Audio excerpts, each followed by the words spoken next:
delinquen igual que los pobres. Bueno, gracias por la presentación. Es la mejor editora que tuve. Vamos a tirarnos flores, pero realmente, si no fuese por ella, yo no hubiese escrito ningún libro.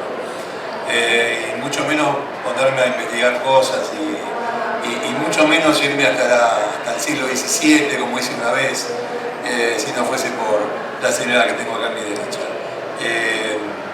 Es una gran editora, realmente. Yo no lo quería escribir este libro.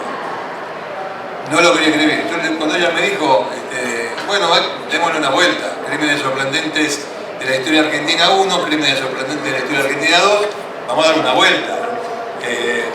La plata mata. Bueno, sí, la plata mata, a veces mata. ¿Y quién tiene la guita? Y la tiene la clase alta. Entonces hagamos un... No estás loca. ¿Qué voy a hacer de la clase alta si no hay un... ¿Hay chicos acá? Tapen los oídos si hay alguno. Si no hay un puto dato, ¿qué voy a agarrar? Claro, porque, bueno, ahí me di cuenta de una cosa. Bueno, en definitiva digo, sí, lo vamos a hacer.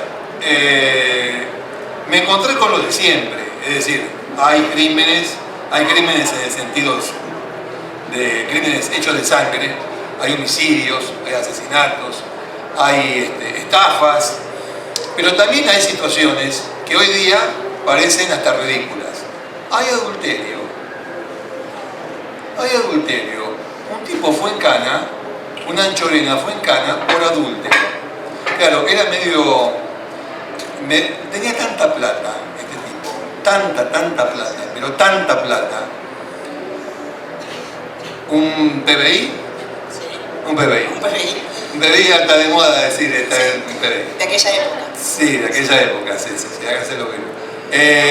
Tenía tanta guita, no se puede tirar tanta plata. Este tipo la tiró. Se despilfarró una cantidad de millones impresionantes. Pero el delito que cometió, cuando era joven y tenía muchísima plata, la fue perdiendo. Obviamente, aunque parezca mentira, se puede gastar el PBI. Bueno, este hombre, esta anchorena, Fabián,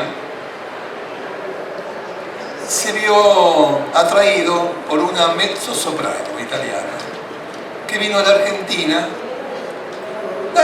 a ejercer su arte.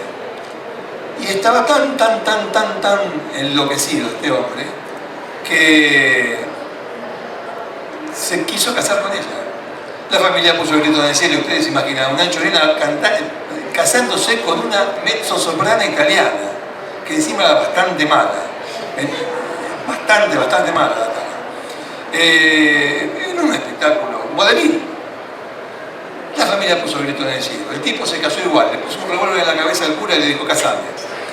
El cura no lo quería casar, hasta que aparecieron dos guardaespaldas, más anchorena con un revólver en la mano.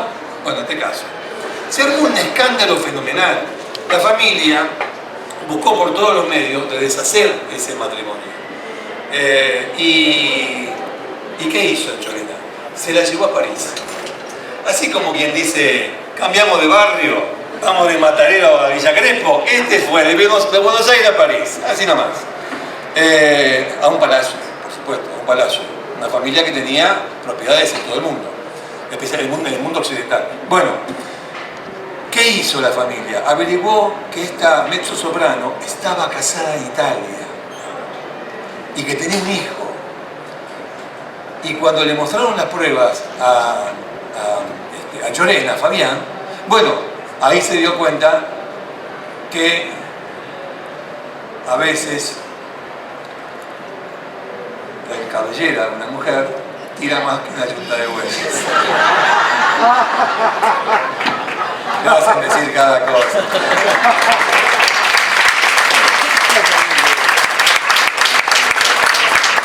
Pero no se quedó conforme con eso. Empezó, claro, te tenía que sacar, es decir, me engañaste, tengo que sacar esto de encima. Miren que el delito fue adulterio, no hay más delito en toda la historia, pero la historia continúa y muestra cómo se manejaba la clase alta argentina y la clase alta europea. había, bueno, ustedes saben lo de manteca al techo, que viene un poco después, entonces un poquito antes. Ustedes saben el tema de manteca al techo, todo eso. Eso es un poco antes, pero igual tiraban manteca al techo. Y eso que no estaba la margarina, tiraban todo al techo. A tal punto tiraban la cosa al techo que le hizo una fiesta extraordinaria a quien iba a ser el rey de Holanda, en París, Fabián Anchorena. Yo te pago la fiesta.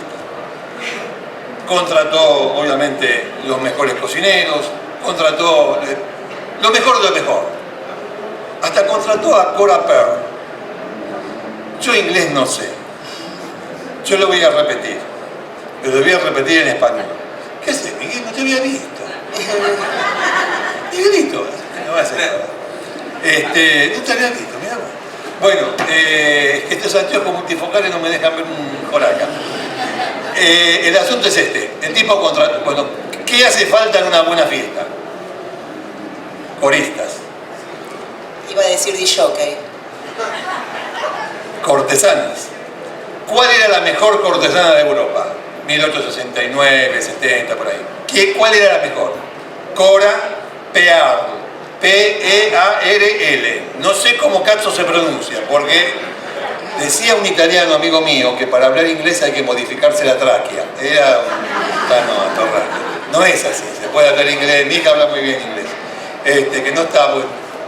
Mañana tiene examen de ética en Buenos Aires. Bien, bueno, el tipo hizo una fiesta extraordinaria. Y al final de la fiesta, lo que todo el mundo sabe y conoce, ¿qué apareció? Apareció una torta enorme. Una torta, pero que, ¿sabe qué? Lo que era la torta esa, chorreaba crema, una cosa. Y en el momento adecuado, se apagan las luces, se prende el foco, un foco, ¿y qué aparece? ¡Pah! Salta por los aires la tapa de la torta y aparece Cora Pearl completamente desnuda, bañada en crema. Hasta con la frutilla y todo.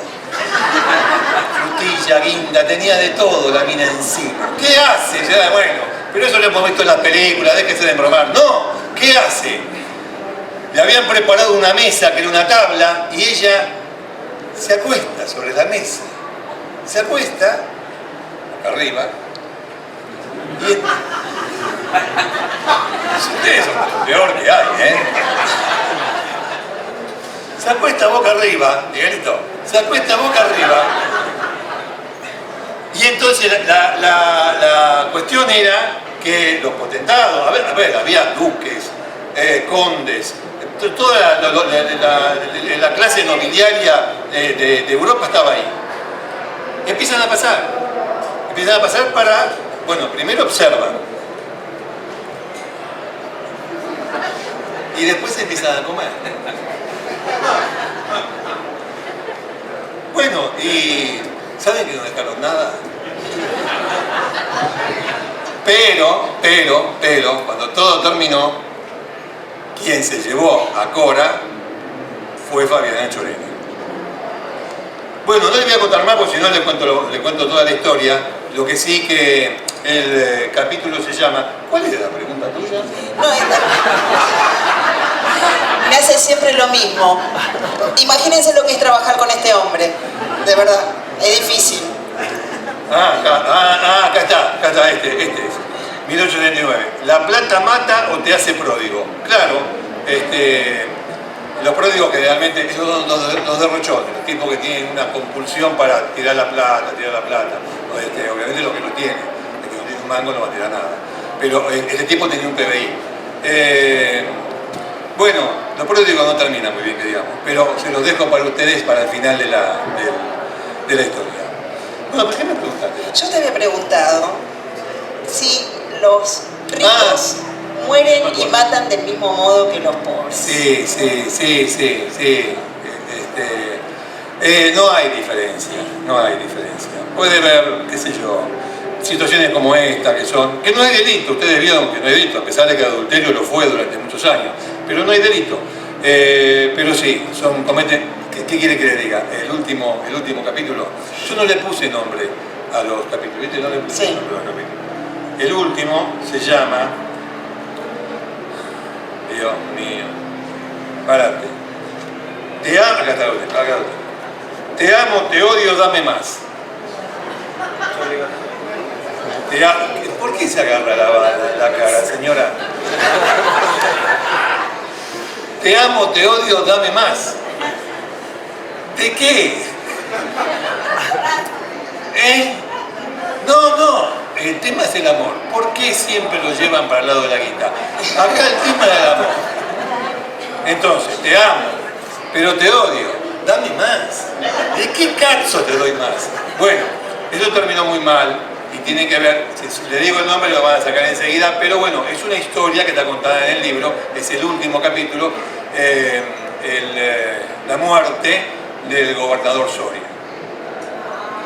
Entonces, ustedes fíjense cómo llegamos a la muerte del gobernador Soria a partir de este título: te amo, te odio, dame más. Y no cuento más. Algo, contarles, porque vino un montón de gente. No, ya sé, además les agradezco a todos que hayan venido. Yo le iba a decir al final que les agradezco. Oh, mirá. Que sí. Toda la gente conocida, gente que trabaja conmigo, amigos. Así que bueno, por eso los saludo. En realidad los saludo a todos y les agradezco mucho que hayan venido. Lo iba a decir al final, lo digo ahora porque ella me apura. Como hace con el laburo, me apura siempre. ¿Ya lo terminaste? No, no lo terminé. ¿Sí o no? ¿A quién le creen? No, claro. No, claro. Bueno. No tendría que haber hecho la pregunta. No, el tema, te amo, te odio, dame más. Ustedes saben que hay una mujer, la mujer de Soria, que está condenada por este crimen. Y bueno, el te amo, te odio, dame más tiene que ver con ella, no con él. Pero no les quiero contar más, en serio. El último capítulo, no, mejor es el primero. ¿Lo empezaste a leer? Cuando le cortan la cabeza. Bueno, a ver, un poco de sangre chorrea, no es que toda joda esto. Un poco de sangre chorrea. No, claro, porque acá hubo, lo conté ahí con los amigos en el diario de Mariana. Cuando me invitaron, a propósito del libro, conté un pedacito del capítulo 1. Claro, porque ese tiene que ver con, ella me dice, hacé la clase alta y de vuelta. Digo, ¿cómo hago? Y digo, en el Río de la Plata tuvieron que haber nobles. En algún momento tuvieron que, no sé, nobles, algún conde, algún gallego que venía con toda la caramela, como dicen los italianos, la caramela. Sí, tuvieron que haber. Y hubo. El primer capítulo tiene que ver con una persona que hizo su vida en el país, llamado Pierre Benoit, francés. ¿Por qué dice que sí? Ya lo yo. ¿Ya lo conté? Claro, lo conté en la tele. Lo conté en la tele. Bueno, ¿quién lo sabe? Si no, lo cuento otro. No, yo no lo conté. ¿Sí? ¿Lo conté? ¿Yo? Hizo tantas historias, ya perdí la cuenta. Estás contando todo en la tele, el libro. Estás contando el libro en la tele, todo el libro. La verdad que no hay tantas historias. No hay muchas. A mí me encanta esa historia, así que contala. Un poquito, no todo. Un poquito. Bueno, no, Luis XVII, el hijo de Luis XVI y María Antonieta. Se murió en su momento, a los 10 años, preso de los jacobinos, o no se murió. O, como decían los aristócratas, lograron rescatarlo y sacarlo de Francia. Misterio. Un misterio. Hay fuentes que aseguran que murió en la cárcel, a manos de los jacobinos.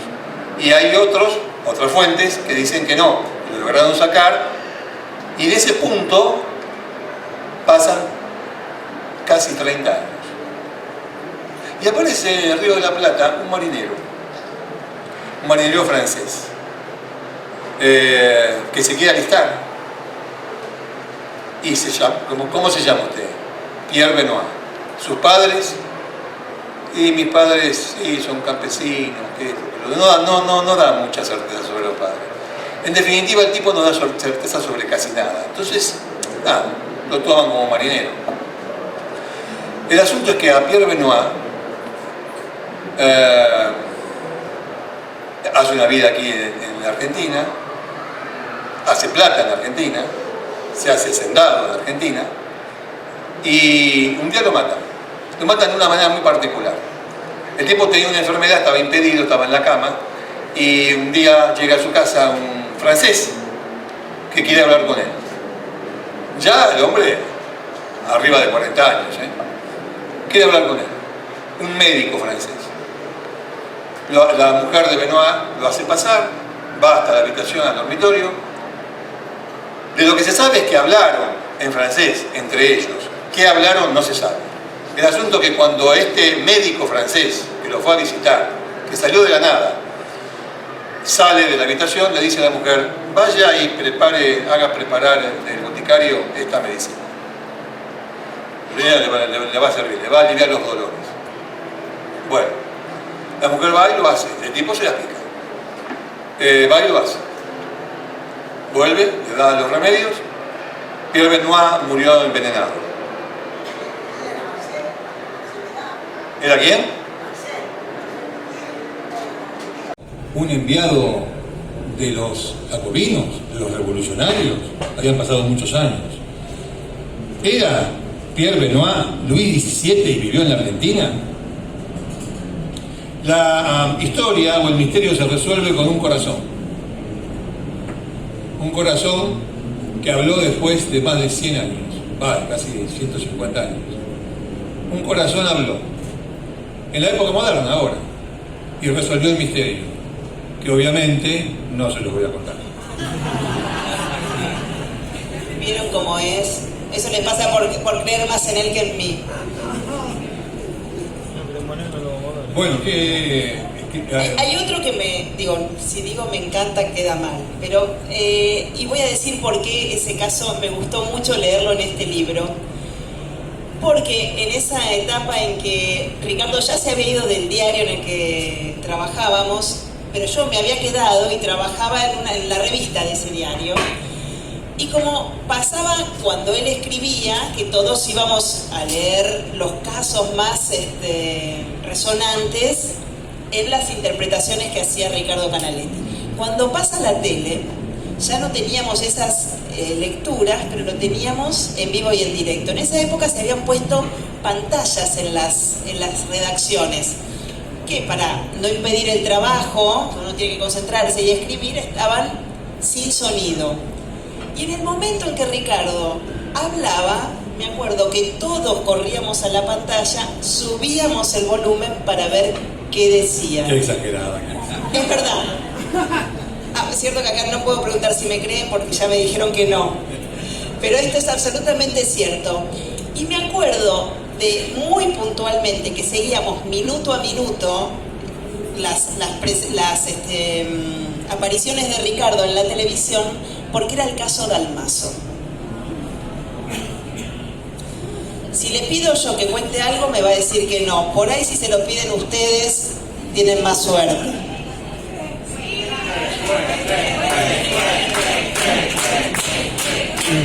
Bueno, a ver,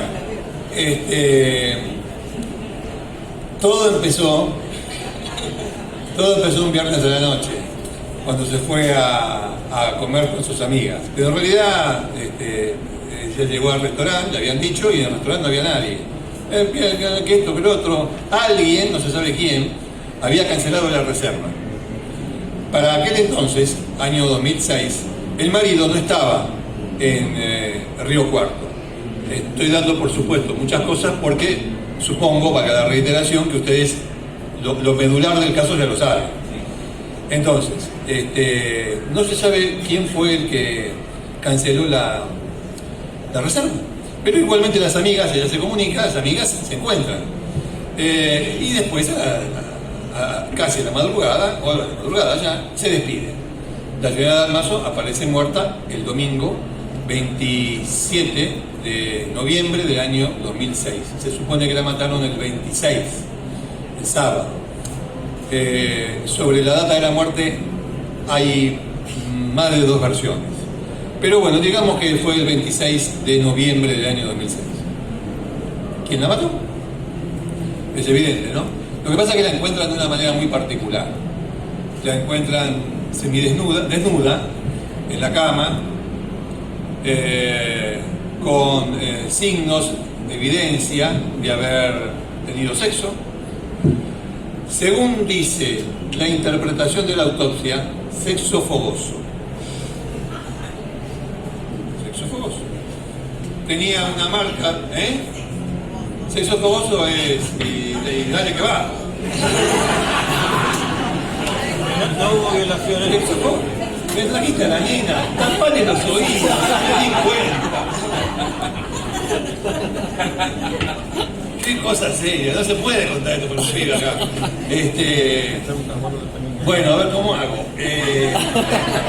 Bueno, tenía sexo fogoso, señora, sexo fogoso.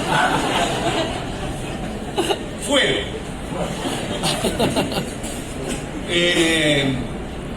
Bueno, entonces lo primero que surgió era... No, lo que pasa es que hubo una teoría en ese momento que era, a ella la sorprendieron durante o después del acto. Durante o inmediatamente después. En el momento de mayor vulnerabilidad. De quién se espera en el momento o inmediatamente después que justamente su amante, el hombre que estaba con ella, vamos a ponerlo así, la matara y encima la estrangulara. Ella muere por doble procedimiento. Acá tengo un eminente doctor en criminología y criminalista, el perito Raúl Torres, que le agradezco también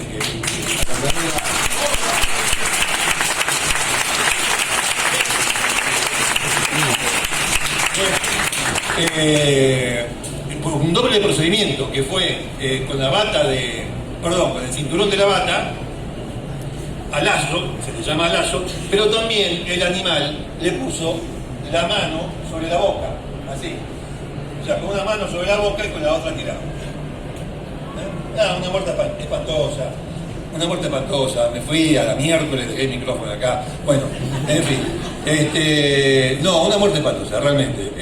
Tiene un leve golpe en la cabeza del estertor de la muerte. Estaba la cama de la hija, porque fue en el dormitorio de la hija, porque estaban haciendo refacciones. Estaba el cuerpo pegado la cama pegado a la pared. Entonces el último estertor, el momento de la agonía, el último movimiento, la señora pega su cabeza contra la pared. Tenía algunas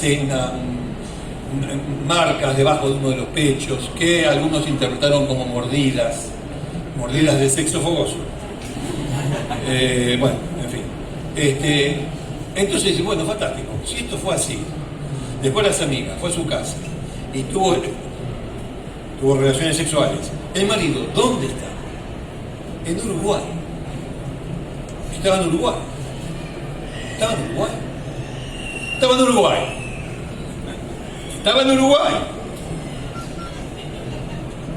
En Uruguay. Estaba jugando al golf. Ganó el campeonato de golf. El tipo, como golfista, era pésimo. El campeonato de ayer lo ganó. No, el tipo estaba en Uruguay. Entonces, claro, después, ¿qué se piensa? Amantes. Inmediatamente. Ahora, eso es un invento de la prensa, eso se lo digo en serio. Todo va en serio, pero esto quiero poner especial énfasis. Porque después nos dicen a nosotros que inventamos las cosas y que la hicimos de la señora Dalmazo casi como una cualquiera, porque era que andaba con que andaba con aquel, que andaba allá. No. El asunto fue el siguiente. Las evidencias en la escena eran esas. El fiscal Javier Di Santo pensó en un amante, porque el marido estaba allá. Y no pensó en una violación, de entrada. Pensó en eso. La señora tuvo sexo con un amante. Y el amante, durante o inmediatamente después, la mata.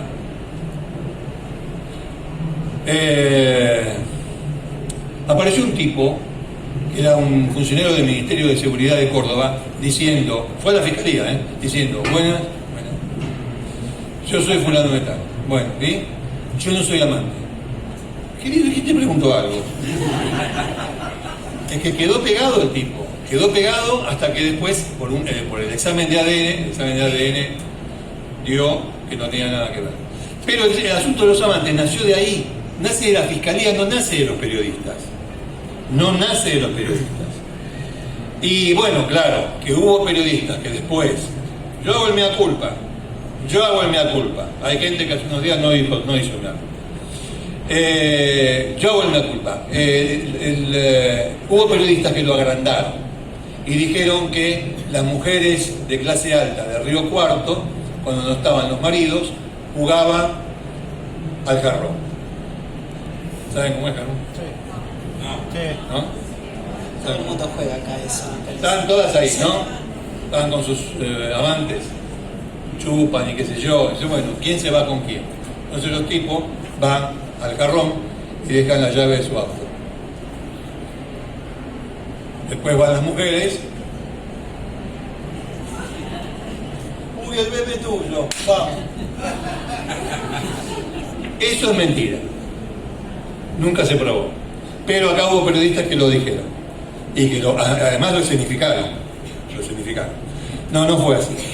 El asunto es que, bueno, ustedes saben, no iba ni para atrás ni para adelante el tema de los amantes. Las amigas hablaban muy poco, las amigas que habían estado con ella esa noche hablaban muy poco, casi diría que eran reticentes, y ya, no se avanzaba. Entonces el fiscal hizo una cosa muy curiosa. Reinterpretó la autopsia y la escena del crimen. La reinterpretó. Y de lo que era sexo fogoso se pasó a violación. Bueno, a ver, ¿quién estaba en esos días en la casa de Nora Dalmazo? No, unos obreros, unos pintores, unos tipos, qué sé yo. Y ahí salió el perejil, claro, de ahí nace el perejil, Zárate. Pero ¿por qué nace Zárate? Porque el fiscal le pregunta a las mucamas, a las empleadas de la casa, acerca de los pintores. Dice, no, el pintor, el capataz, tipo bárbaro, aquel, no, toda gente buena. Pero usted no, lo único que noté es que, por ejemplo, Zárate es muy hábil. ¿Por qué es muy hábil? Y porque se trepa por el árbol y sube a la ventana. Es hábil como un mono. A ver. Claro, el tema era, a las mujeres de clase alta, no pueden tener amantes con los obreros. Los obreros, con las mujeres de clase alta, las violan. Entonces reinterpretó la autopsia y lo agarró al perejil. ¿Por qué? ¿Cuál era la prueba contra el perejil? Y era hábil como un mono. Entonces podía subir por arriba. Entonces cambió todo. El asunto era que habían subido por arriba. Bueno, y así fue. Que pasó el tiempo, ustedes saben lo del ADN. La señora tenía material genético masculino dentro de su cuerpo y sobre su cuerpo. Pasaron muchos años, que el CEPROCOR dijo una cosa, CEPROCOR del Instituto de Genética de Córdoba, que el FBI dijo lo mismo, pero 3 años después, que ese material genético pertenecía a Macarrón. Pero che, si Macarrón estaba en Punta del Este jugando al golf. Hay 11 tipos que dicen que sí. Pero también esos 11 tipos dicen que no lo vieron durante unas horas. Algunos dijeron 2 horas, otros 3 horas, otros 4 horas. Entonces, en esa ventana de tiempo se agarró, no Di Santo, el fiscal original que tuvo la causa durante muchos años, el fiscal siguiente, para pensar que tal vez tuvo tiempo de volver de Punta del Este hasta Río Cuarto, matarla y volver. Le preguntaban a Macarrón, don Macarrón, dígame una cosa, ¿usted tuvo sexo con su mujer? Sí, el miércoles. A ella la matan entre el viernes a la noche y el sábado. El miércoles. Puede ser que quede semen en el fondo del saco del útero, y puede ser, ¿sí? Está todo bien. Así que, ¿qué me dice a mí? No, pero hay un problema. Pero para decir todo esto se tardó 7 años. Hay un problema. Lo que estamos hablando de material genético sobre el cuerpo, no dentro del cuerpo. No va a durar tanto. Salvo que no se... No, dejémoslo. Sobre el cuerpo. Por ese motivo, después de Di Santo, que se fue del caso y qué sé yo, el fiscal siguiente lo imputa a Macarrón como autor del delito de homicidio calificado por el vínculo. Parecía que la cosa se encaminaba. Pero ese fiscal se fue, vino otro, al que le dicen el anestesista, porque duerme las causas. Y en este momento la causa de Macarrón, de Macarrón de Dalmazo, está dormido. Se lo conté casi todo, hay más detalles obviamente en la historia porque es un caso muy conocido. Porque también tiene que ver con otra cuestión, antes que me haga la pregunta. Cuando yo empecé a hacer el libro, busqué, como les dije, a la clase noble. Y me encontré con que la clase noble, sí, había acá gente que con los años se hizo de un abolengo. Los Álzaga, por ejemplo. Los Álzaga, decidieron con los años de un abolengo. El primer Álzaga gallego que vino acá no era de Galicia. Bueno, pero el español que vino acá hizo la quita con el contrabando. Pero no porque el tipo, la situación política, económica de Río de la Plata era así. Pero bueno, con los años se hizo un nombre, se hizo un abolengo, se hizo estirpe y toda la mano. Él, como otros muchos. Ahora esas personas pasaron a ocupar los cargos en el Poder Ejecutivo, en el Poder Legislativo, en el Poder Judicial. Sus mierdas no las contaban. ¿Cómo las van a contar? Entonces, ¿cuál es la fuente para contar? Es muy difícil contarlo. Por eso hablaba yo con ella. ¿Cómo hacemos este libro? ¿Cómo hago este libro? De a poquito se fue armando, pero yo me di cuenta de eso. La clase alta ocupaba el poder, siempre lo ocupó, toda la vida. ¿Quién mató al matador? Léanlo, ahí se van a dar cuenta. Ahí se van a dar cuenta. La clase alta siempre ocupó los cargos más importantes del poder judicial, legislativo y ejecutivo. Pero el tiempo pasa.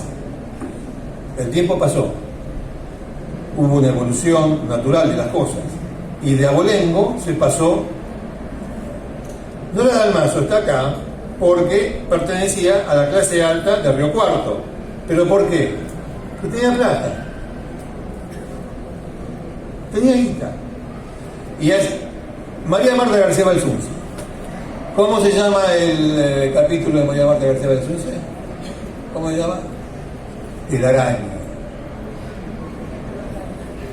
También el padre de ella, prestigioso abogado, pero a partir de él, García Belsunce, pegás dos apellidos y te hace Gardel.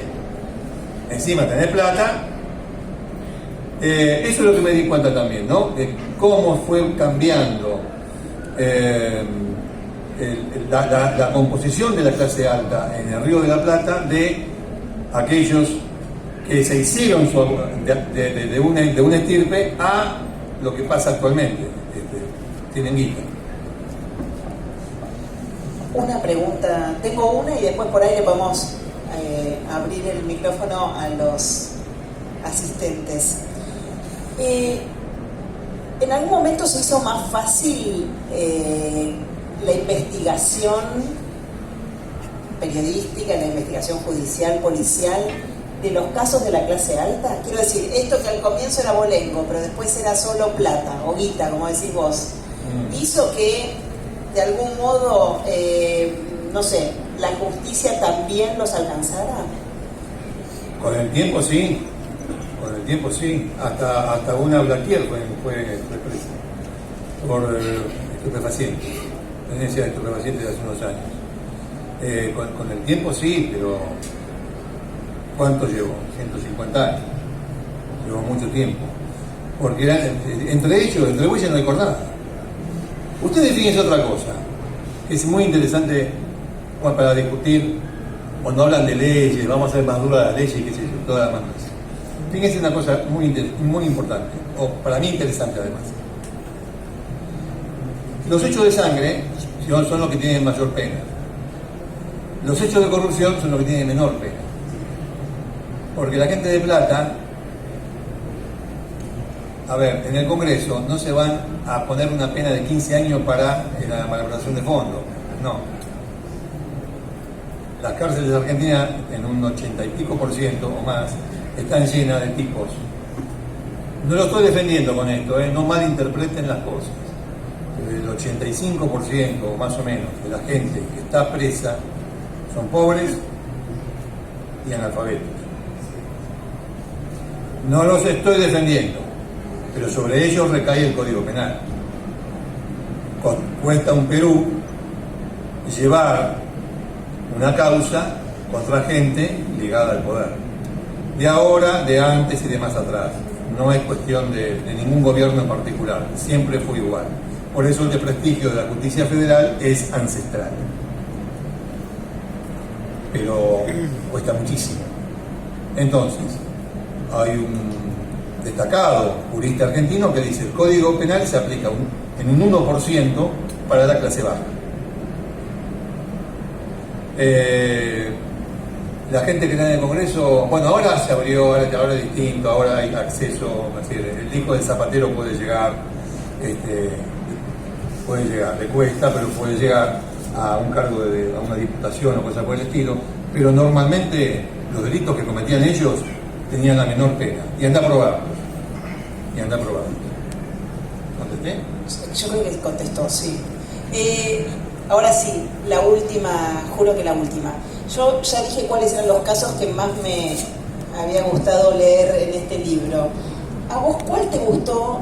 ¿Cuál es el caso que más te gustó investigar y escribir? El primero. Si Luis XVII estuvo en Argentina o no. ¿Estuvo en Argentina Luis XVII?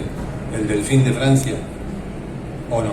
También me gustó mucho el hijo bastardo de Jorge IV de Inglaterra. El hijo bastardo de Jorge IV de Inglaterra vino a pelear en las invasiones inglesas acá. Vino a pelear acá. Acá lo hirieron y acá se quedó. No quiso pelear el trono de su padre, porque era bastardo y sabía que se lo iba a comer el tío.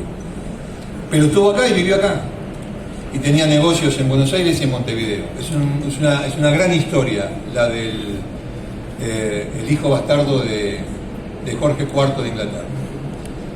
A su vez, nieto del rey loco, de Jorge III. Esos dos fueron los que más me gustaron. Pero bueno, en realidad me gustó porque no tenía la más mínima idea. De los otros más o menos alguna idea tenía, ¿no? Había que investigar bastante, pero alguna idea tenía.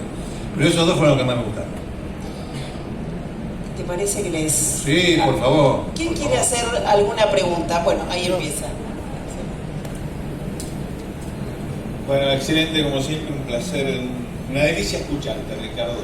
Y te faltó a tu excelente presentadora un detalle.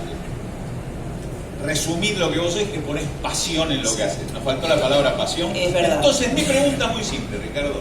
De estos hechos, de este libro, ¿cuál verdaderamente te apasionó?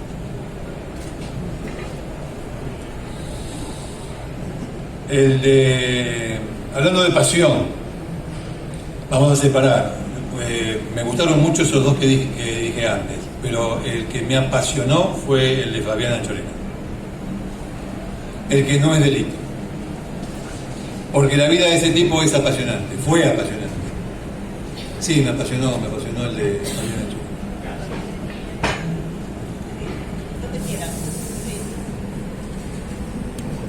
¿Qué tal, Ricardo? Un gusto.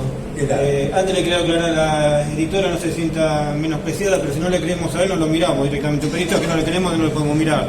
Lo miramos a él, imagino. Señora de Cardel, de peli de guitarrista. Igual no me creen. No, ¿Qué pasa a vos? Ricardo, ¿qué tal? Un gusto. Yo me acuerdo un capítulo que usted habló de En Cámaras Crimen, no quiero irme por las ramas porque lo voy a relacionar con los libros que usted está hablando. Fue el caso de Jack el Destripador. En su momento, Jack el Destripador, una de las cosas que se planteaba era la masonería, que fue lo que cubrió todo el crimen. Una de las hipótesis que hubo, porque hubo muchísimas hipótesis. Sí, hubo muchas, sí. Yo quiero saber si la masonería está ligada a la clase alta, en el sentido de que muchas veces se tapan los crímenes, a raíz, como también la masonería, como la secta satánica, está ligada a la clase, a altas sociedades, y es por eso que se tapan muchas veces los crímenes. Secta satánica no diría. No, pero digo, yo lo dije,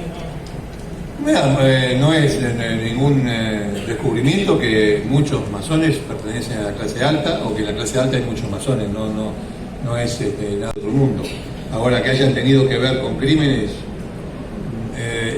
a vuelo de pájaro que recuerdo acá, no. De todas maneras, ya sé que alguno de ustedes va a decir, pero no puso aquel. Bueno, siempre hay tiempo, tranquilos. Pero no, acerca de lo que usted me pregunta, que yo sepa, no. No quiere decir que no haya habido que no haya masones en la clase alta, atención, pero involucrados en crímenes no, en los que están acá no. Señora.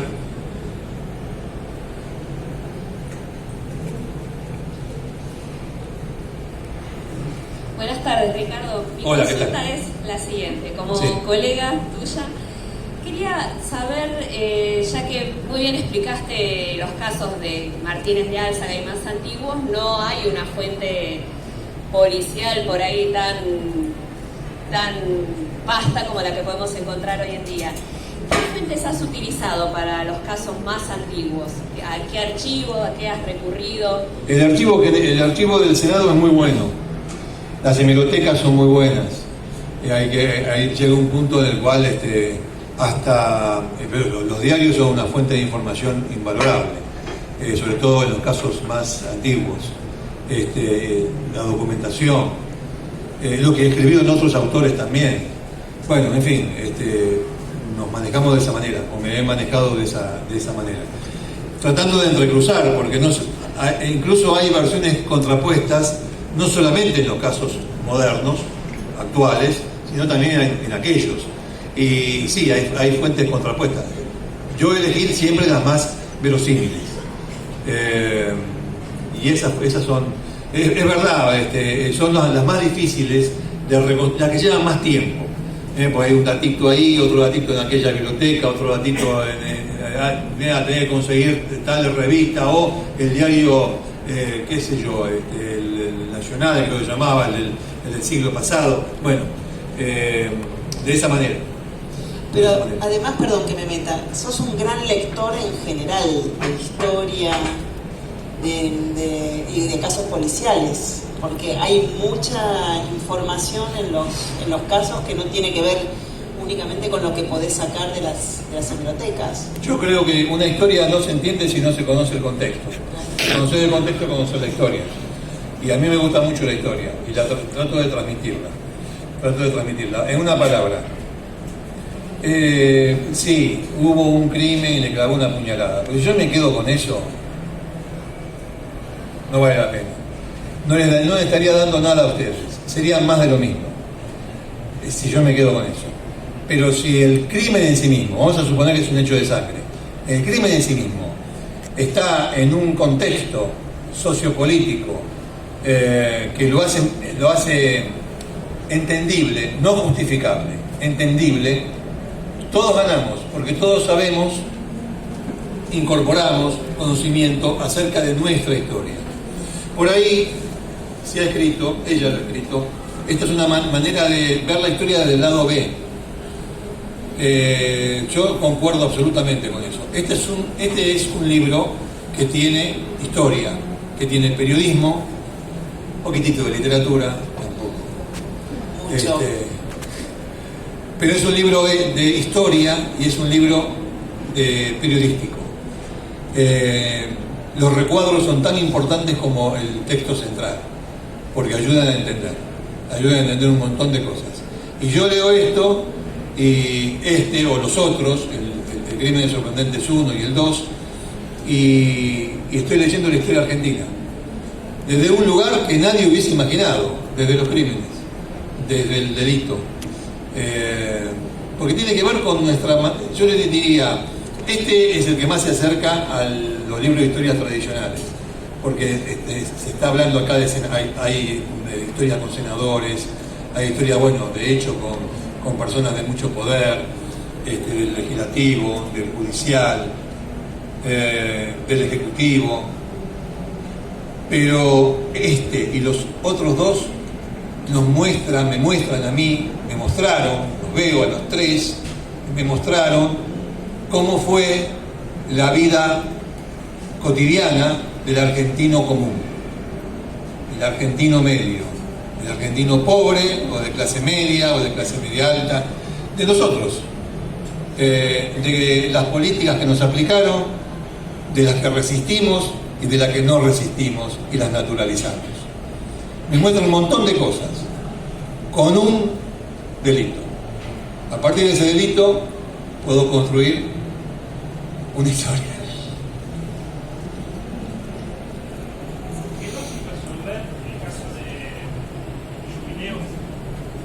Quedó sin resolver, sí, el señor me pregunta porque no tenía micrófono. Sí, quedó sin resolver el caso de Cecilia Enriqueta Jubileo, la médica que desapareció en la colonia Montevideo.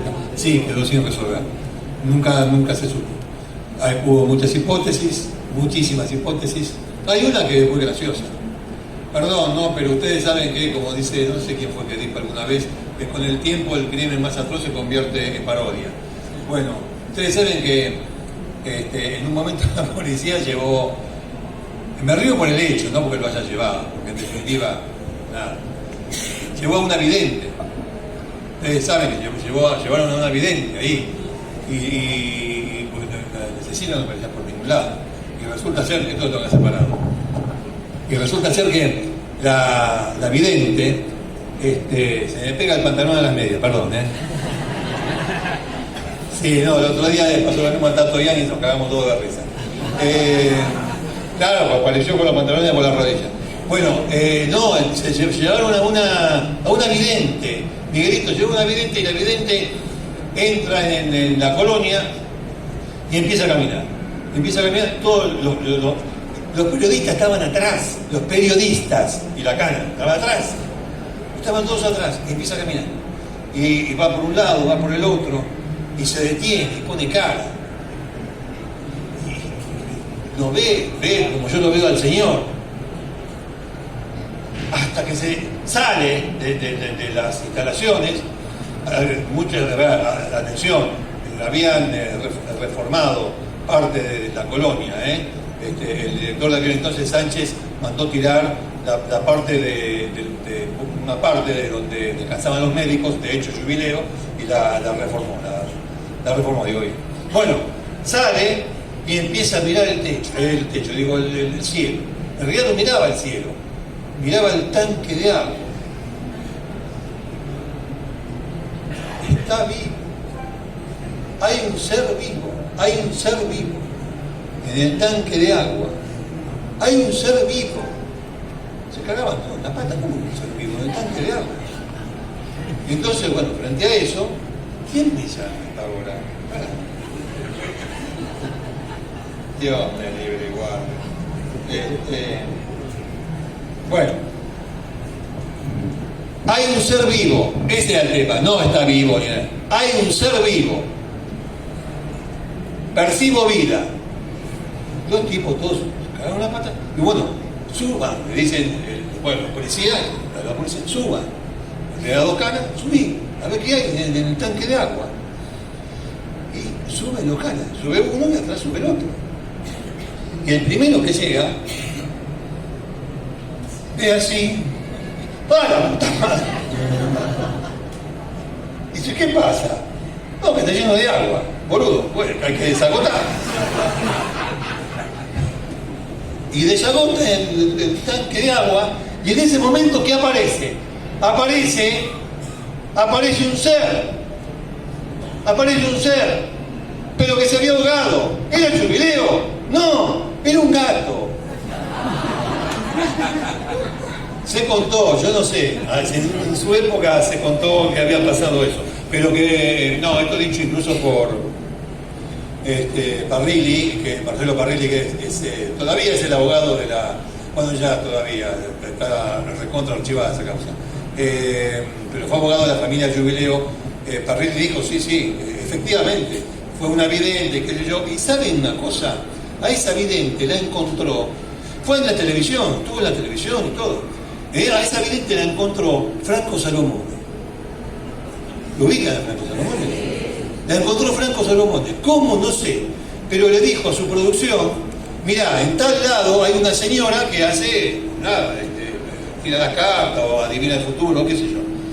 Bueno, y la fueron a ver, y la interesaron por el caso, la mujer se interesó y la llevaron a la colonia Montedioca. No se sabe nada de Jubileo. Parrilli dice, siempre habló de la ciénaga. Siempre habló de la ciénaga. Pero esa ciénaga nunca se dragó. Y creo que ahora no está más. Así que ya no está más. Bueno, amigo, mire lo que me hizo, todo lo que me hizo hablar. No, está haciendo cosas sobre él.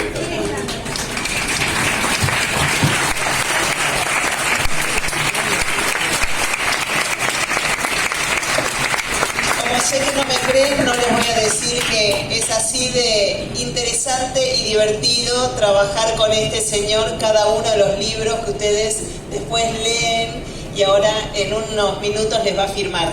Tenemos espacio para una última pregunta. Antes de hacerla, les voy, antes de que se arme la corrida, acá Ricardo no va a firmar ningún libro ni se va a sacar ninguna foto. Lo va a hacer en el stand que está por este mismo pasillito. Es 1023, es el stand. Hay ahí una mesita, Ricardo va a firmar los libros, se saca ahí las fotos y ustedes le vuelven a preguntar por los casos que quieran y les va a decir que ahora no puede, pero que compren el próximo libro como me hace a mí. Entonces, dejamos la posibilidad para una pregunta más y nos vemos en el stand para que firmen. A ver. Bueno, dos. Ay, ya me está sacando dos, imagínense lo que son las negociaciones. Le quería contar el caso de Elisa Lam, pero no importa, porque es muy parecido al de su video. Bueno, dale, al señor. ¿Qué tal? Buenas noches. ¿Cómo le va? Carlos, mucho gusto. Igualmente. Bueno, mire, quería hacer, a mí hubo muchos crímenes personales, ¿no? Pero los dos que más fue el caso Ángeles, Sí. con, ¿cómo se llama? ¿Usted dice por el autor? Bueno, Mangieri, sí, el portero. Y el otro, esa chica que mató los dos balazos al novio, ¿cómo se llama? El que fue reciente, hace un año. Nair Galarza. Sí, la chica, Galarza. Sí. Bueno, la pregunta es, ¿qué opina usted de esto? Y nos quedamos hasta mañana. Nos quedamos hasta mañana. No, tampoco unido. Escuchemos una cosa. No, bueno, pero. A ver, ¿qué les puedo decir? Yo lo dije, lo dije públicamente. Nair Galarza es mala. Es mala. Es mala, en serio. Es mala, es una mina mala. ¿Qué va a hacer? Es mala. Y el otro caso de Ángeles Rawson, no, pobrecita Ángeles Rawson se encontró con Mangieri. Es decir, si usted me hace la pregunta para que yo le diga qué pasó con la familia de Ángel, la familia de Ángel no tuvo nada que ver. Nos equivocamos todos. Desde la fiscal hasta los periodistas, esa noche del 14 de junio del año en que la mataron, que ahora no me acuerdo bien, pero fue un viernes 14 de junio, nos equivocamos todos. Empezando por la fiscal, que estaba pensando en otra cosa, en la familia, hasta que este hombre apareció y se abrió la camisa y encontró la panza más grande que la mía y estaba todo taqueado así. Bueno, y ahora, claro, los arañazos. Y de ahí la fiscal cambió completamente. Pero nosotros que estábamos afuera, no quiero defender al periodismo, pero es que estas cosas es imposible que el público las sepa, no trascienden. Todos seguían, nosotros tenemos buenas fuentes. Nuestra fuente, aunque se enoje cuando se entere, era la fiscal. Era la fiscal. Entonces, ¿cómo no íbamos a reiterar o repetir lo que decía la fiscal? Era buena fuente, la mejor. Es que ella estaba pensando en otra cosa hasta que apareció lo de Mangieri. Y entonces, ¿qué nos dicen muchos? TN miente, la pelota miente. No miente nada TN, ni TN ni otros. Ni TN ni otros. Porque estábamos todos con lo mismo. Este es el otro aspecto. Usted me ha permitido mostrar el otro aspecto que Ana no se salteó, el de calentón. Yo pensaba hablar de tu carácter, pero me pareció que el público iba a estar de tu lado. Entonces no me animé. Pero solo para... No me acuerdo de ninguna escena tuya así de... No, yo me caliento con los temas, no con la gente, sí. me caliento con los temas. Se apasiona tanto en este libro, yo me acuerdo que llegó a llamarme para el cierre desde una guardia médica. Sí. Y estaba entrando, no vamos a entrar en detalles personales, pero al quirófano, y yo tenía llamadas de él, así como recién él atendió el teléfono.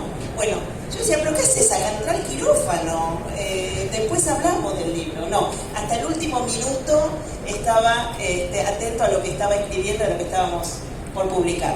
¿Qué hacemos? Ya está, nos quedamos sin tiempo. Ya está, le iba a contar la historia de Elisa Lam, pero lo van a hacer.